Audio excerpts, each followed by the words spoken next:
How's it going, Rogues Gallery, and welcome to another Grand Archive video here on Red Zone Rogue. Today, we are talking all about Pantheon, my new favorite way to play Grand Archive. It is so much fun. It is Grand Archive's brand new 60-card singleton multiplayer format, but it is so much more than that. You also have these added boons that add like this extra layer of deck building complexity. You can give your champion additional classes, additional elements, or just persistent effects, or maybe powerful one-time effects. It's so much fun. It is actually my favorite way to play Grand Archive now. So today, to help kind of give y'all a little bit of a primer into the format, I want to talk about 10 cards that you can put in any Pantheon deck. And now, I don't want to say you should put all 10 of these cards in the same deck. You could, and in fact, I literally have put all 10 of these cards in all 3 of my Pantheon decks so far. But it's going to depend on, you know, what you want and what your strategy is. But yeah, we're talking Pantheon staples today, so without further ado, if you like the video, like, comment, subscribe, all that good stuff. I really appreciate it. It really helps the Grand Archive content in particular and kind of like push it out so more people can see it, because it's just it's an indie game, and I think it needs as much exposure as it can get. So let's go ahead and jump into our top down and talk about 10 cards for every Pantheon deck, more or less. All right, let's do it.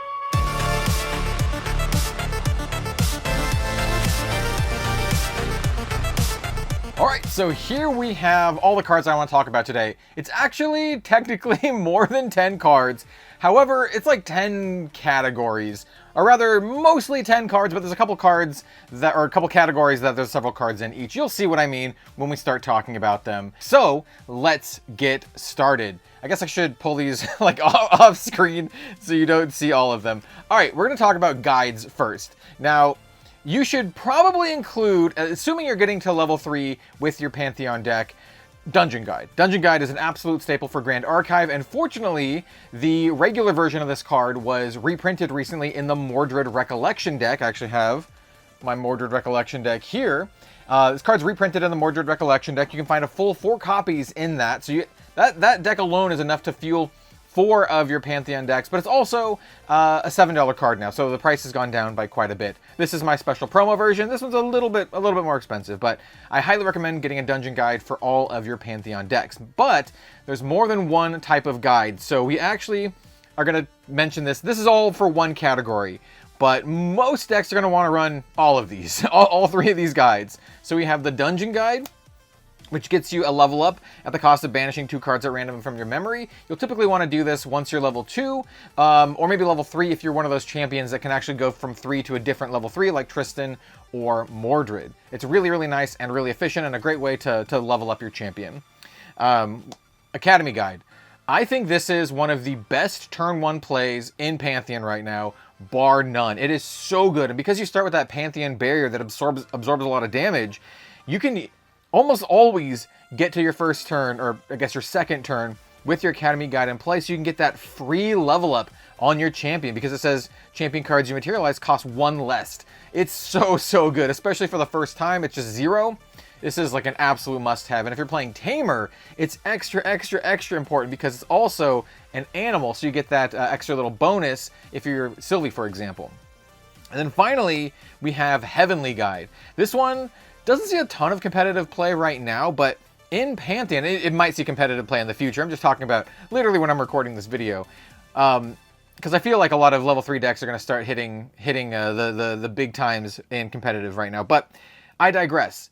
The same is true for Pantheon. Almost everyone's going to be playing level 3 decks. Almost everyone's going to be playing Dungeon Guide, as I mentioned. And the best way to trigger your Heavenly Guide is for having one of your opponents to have done a Dungeon Guide. So you can play your Heavenly Guide and get your level up from there. I think it's absolutely, you know, crucial in Pantheon and very, very good. Now, these 2 cards, they're more expensive than the Dungeon Guide. And if you can only afford to get one of these, obviously I would just say pick up your Dungeon Guide. After that, I think that the Academy Guide is the next, and then finally your Heavenly Guide. And if you have all 3, you should probably just put them all 3 in your deck. So that is our first choice, the first category, the guides, and I think these ones are just super good. Next up, we have a Pantheon specific card, Shared Fervor. This is so good. So far, I've seen literally every person I've played against run this card in their deck, and sometimes extra variations of this. So this is just a 1-cost action cleric skill, slow. each player draws a card into the memory, and then you get the crowd's favor status. And the crowd's favor status is this. It's just kind of, well, it's a status that you have that says whenever an opponent gains control of the crowd's favor status, you lose this. So only one person can have this at a time. Players can't declare attacks against an object you control unless they pay 1 for each attack declaration. And then whenever an activation, materialization, or trigger targets an object you control, you may negate it unless its controller pays 1. So basically, anytime they target you, anytime they attack you, it costs 1 more and heavily dissuades people from attacking you. I find this to be really, really important.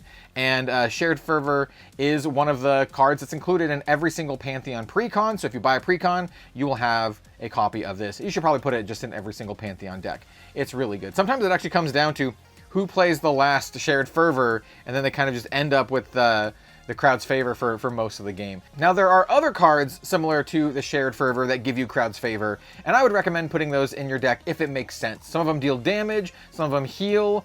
Most of them do some form of helping out your opponent, like deal damage to something that's not attacking you, heal one of your opponents, and then you'll get the crowd's favor. But yeah, crowd's favor, put it in all your Pantheon decks. Similarly, we have Sanctified Paladin, another card that comes in every single Pantheon Precon. This is just so good. It's a 3/4 that draws you 2, basically.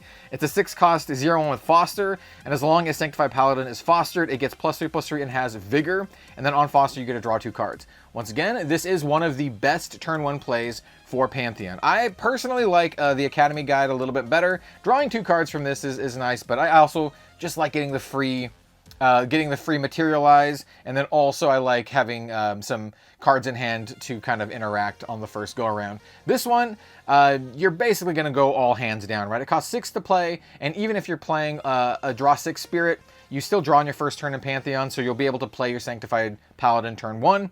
And it's great. It's just great. Later in the game, it can be a little bit more dubious. It'll probably just die. But man, turn 1 in Pantheon, just because you have that barrier, means that this is probably going to live, and you're probably going to get to draw your 2 cards, and you'll have a nice little 3/4. So this is great.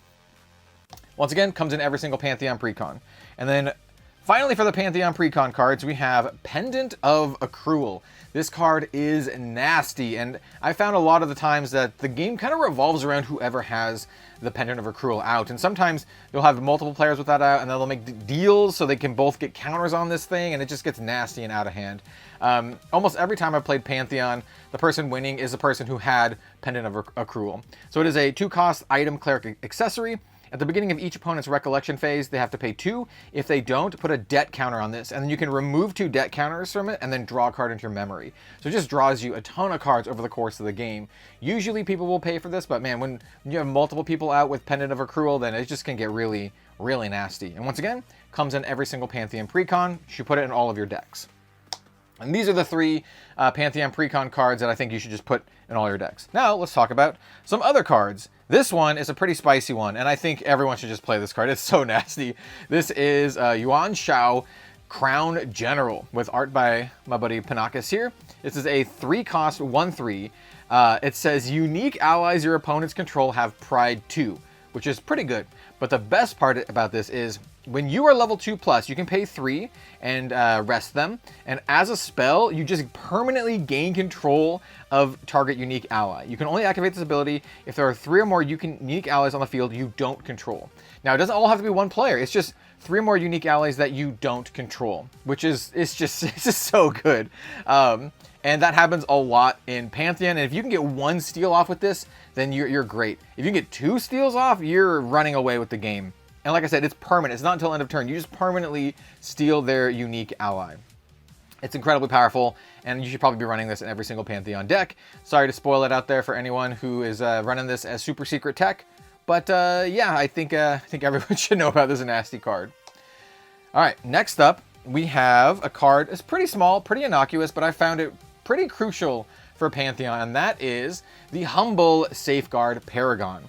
Now, this card is a 3-cost 1/2, and you can sacrifice her and then prevent the next 4 non-combat damage to be dealt to each unit you control this turn, which includes your champion and all of your allies. Now, why is this so good? Well, there's inevitably going to be some person playing in Pantheon that has just ways to deal a bunch of non-combat damage, either like a board wipe type effect or, directly to your face. And, Pantheon is a format where your material deck is really, really tight, right? You only have 12 cards in it, and it's, you know, maybe you just don't want to run your Safeguard Amulet in there. You want to do some other crazy fun stuff, and I definitely can see that. So I think Safeguard Paragon is an easy include in just almost every single Pantheon deck. I can maybe see you not including this if you just don't care about that, or if you don't really have any allies you want to protect, but I have this literally in all of my decks, including my Rye deck, which I'm running a decent number of allies in there. So Safeguard Paragon, put in your decks. It's just an uncommon. It's absolutely fantastic. All right, next up, we have another card that's just perfect for protecting you, and that is Blanche, Sheltering Saint. This is the card that will save your life. In fact, this is the card that I don't want to see when I'm playing with my Rye deck, which is currently one of my favorite Pantheon decks. This is a 2-cost 1/2, level 2, plus you can do a fast activation, and then if another unit you control will be dealt non-combat damage, prevent an amount of damage equal to the amount of cards in your memory. So if you have 5 cards in your memory, you prevent 5 non-combat damage to everything you control except for Blanche herself. She is extremely important for staying alive against a lot of decks, basically any just non-combat deck, and there's gonna be at least you know, maybe one at the table, unless you're playing at some crazy table where it's just, you know, 3 other ally decks and they have no spells or anything at all. I digress. Blanche, extremely powerful, extremely good. This card was actually recently reprinted in Radiant Origins, so you should pick up a copy, at least one copy for yourself, but maybe a couple if you're going to build a lot of different Pantheon decks. This is an auto-include in every Pantheon deck I build. And similarly to this, and this is actually one that I just included after playing a handful of Pantheon games that were like fully constructed, we have Morgan Soul Guide. Now hear me out. This is one of the cards that has a class bonus that I think you can kind of ignore. So Morgan is a 1/3 for 2. She's a unique ally. At level 1+, you prevent all non-attack damage that would be dealt to Morgan, which is pretty sweet. Now the level 2+ is the thing that's most important. It just says, level 2+, your opponents can't recover, period. She also has a class bonus that at the beginning of your recollection phase, you can glimpse 1 if you don't recover 1, which is really nice if you're a mage or a cleric. I think she's just even more of a slam dunk in mage and cleric. But in particular, for every deck, I think she's definitely worth considering, because I've played a lot of Pantheon games where your opponents get down to like a couple life, and then boom, they gain like, you know, 8, 9, 10, and up to, you know, 20+ life in a turn, and you're just set back so far, or it just makes the game drag out for so much longer. For the sake of your sanity and everyone else's, run Morgan, get rid of that recover. We're gonna end the game. This is one that I literally, after playing several games in a row where everyone just healed up, I put this in every single one of my Pantheon decks. She's great. Next up, we have Incapacitate. This is just the most generic counter spell out there, and even without the class bonus, I literally put this in all my Pantheon decks as well. This is just a 4-cost. It has a class bonus, so if you're an assassin, it costs 2 less to activate, and just says negate target action card, which is just anything that's like not an ally or a Fantasia, just anything that has the word action here. This is an incredibly powerful card, and one that you can just save your butt, or, you know, turn the tide of a battle like pretty single-handedly. It's just so ubiquitous, so you know, versatile that I just put it in every single Pantheon deck that I have. You might not want to play like the counter cards, but I like just having one of these as just kind of like an out, right? If someone's gonna do their big ultimate that's just gonna win, you can, you know, just incap it. So I definitely include incap in all of mine. And then the final option is one of the cards, or one of the options that actually has multiple, similar to the guides. This is my draw card, or my 0-cost materialized draw cards. The easiest one is the Grand Crusader's Ring. This is just a very simple card, just absolutely like baseline Divine Relic card. It is a 0-cost banish it draw card. It's really good. It's way better than it looks if you're not familiar with Grand Archive, because card draw in Grand Archive is both ramp and also card draw. It's extremely powerful. And with this card being reprinted in Radiant Origins, it is kind of like at an all-time low right now, and I've seen people selling them for $40 to $50. And now, by the time you see this video, it might have crept up a little bit, since we did get some bans that in competitive that made Grand Crusader's Ring maybe a little bit more relevant. But at the time of this recording, I saw versions of this card going for like $50 and a little bit less. So definitely pick one up. They're just so good for Grand Archive, and if you want to play Pantheon at all, you're probably going to want to have at least one Grand Crusader's Ring in your arsenal. But also, I want to mention Lost Providence, which is kind of like a little bit of a spicier GCR. This one is Exalted, which means you can only play this if you have the Advanced Element or Exalted enabled. This is also a Divine Relic, like the GCR. Divine Relic means you can just have one Divine Relic at all in your deck. And this one just says you can activate this card from your material deck. If you do, it enters the field ephemeral, and then you just banish it and draw a card. Basically, this is a GCR that you can materialize outside of your materialization phase once you've hit Exalted, but it's kind of slow. It waits a turn, so it's pretty good. If you have this, you might want to run it over the GCR. I can see reasons you would or wouldn't run each of these, but I think they're both good. This is a much more expensive card to purchase. I would recommend just getting the GCR for now because you can just put it like in literally any deck. This one you want to put it in obviously a deck where you can get to Exalted, which is almost every Pantheon deck, to be honest. And then finally here we have kind of like your cheap-ish GCR. This one is actually included in every single Pantheon Precon. This is Equinox Hour, and this one is not a Divine Relic, so you can actually include this in addition to one of these ones. And it's just a 0 cost. You banish it and draw a card, very similar to the GCR. However, then target opponent can materialize a card from their material deck. Now, you can use this to your political advantage, trying to be like, okay, who wants the free materialize? Well, it's not free, they still have to pay for the cost, but who wants the materialize, right? And then you can make a bargain. Sometimes you trade Equinox Hours. You're like, okay, if I use my Equinox Hour, then you have to do your Equinox Hour and then give me back the materialize so I can materialize something else. It's a nice card. This is one for people who want to play the politics game. Absolutely. I have this in one of my decks. I have this in my Sylvie deck. I think the Sylvie deck's a little bit more fun and more like politic-y. But yeah, you can just put this in every single Pantheon deck. It's a great little 0 cost draw card type effect. And yeah, this is just kind of my 0 cost draw card effects. There's a bunch of other ones in Pantheon. They started making a ton of 0 cost pay 3 like after it comes into play and then you draw a card. But I just wanted to talk about these ones in particular because I feel like these are so ubiquitous. You could put these just in any single deck. And I really feel that if you're going to be playing Grand Archive for any amount of time, you should probably just pick up a GCR at some point just so you have a copy of it.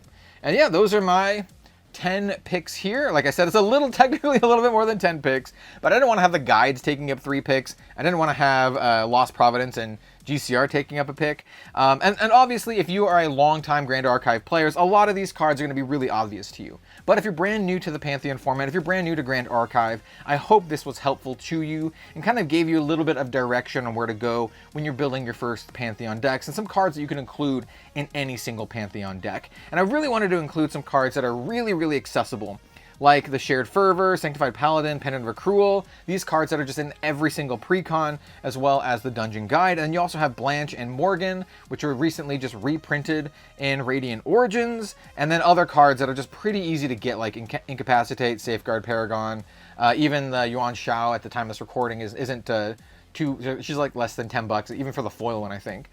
So it's not too bad. So let me know if you like this video, if you'd like to see more tips, top 10 type videos in the future for Grand Archive. I'd love to get back into kind of doing this kind of stuff for the game because Pantheon has really, really reinvigorated my enjoyment of Grand Archive. So thank you all so much. Don't forget to like, comment, subscribe, hype the video if you can. I really appreciate you for being here either way.